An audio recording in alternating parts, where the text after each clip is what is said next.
kind of stuff. Yeah. Yes, they're my kind of stuff. Let me give you an example. Let's say, our video conferencing platform for 500 attendees is £100 a month.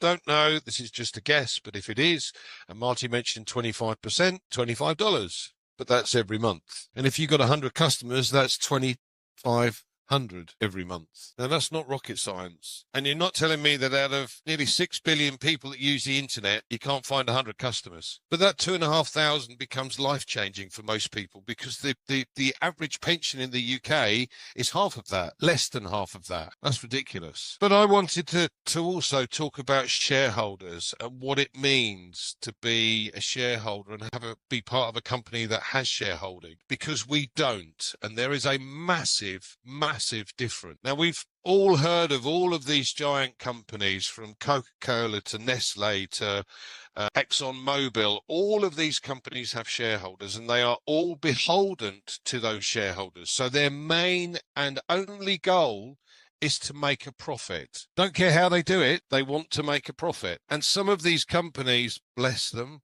and I'm not going to name any names, but some of these companies use methods that you or I would balk at because they're just wrong. I'm sorry, they are wrong. There's a company in India that decided to take the lake because they could. It's free water. And they converted that into bottled water, and now they sell it. But the Indians don't have any water for their irrigation, for their crops. And they're now beholden to a company that just bottled their water. Now, that's wrong. So shareholders, I'm sorry to say, having been in financial services for 40 odd years, shareholders are bad.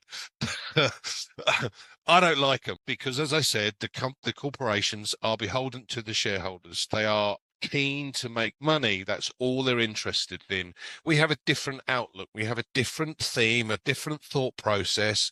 And this is more about making sure we have value for money. So Marty mentioned that our video conferencing platform that you could say is a competitor has got all these new little bits and pieces added to it. I wonder where they got those from. I wonder.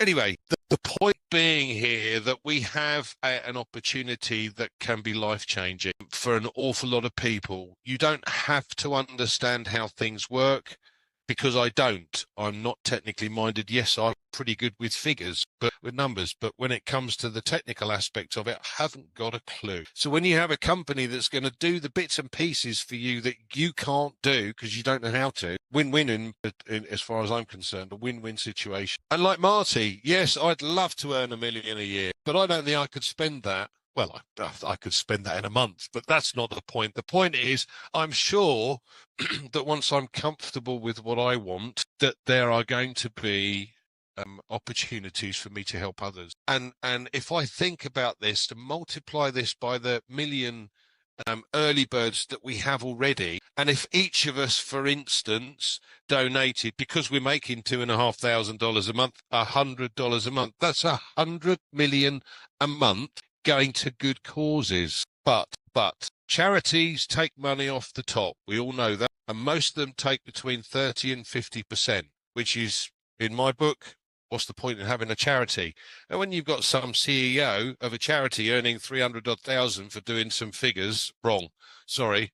So we have a system, or we're going to be able to launch a system that has a different way of doing it. They're going to cover all the fees. They're going to cover all the expenses. So every dollar that you donate goes directly to the cause, whatever it is that you decide to offer your money to. Now that becomes life-changing. Now we know Amazon has created 40,000 millionaires over 20 odd years. Just think if we have 1 million millionaires within the next 5 years, what difference would that make to pretty much every country? Think about it. If a million of you donated 100 a month to good causes, what difference could that make to countries? Now, that's why I want to be part of this. I don't like shareholders. I don't like being beholden to other people. But when you've got a CEO that wants to create value for money, do it right, you're going to get people that are going to balk at that.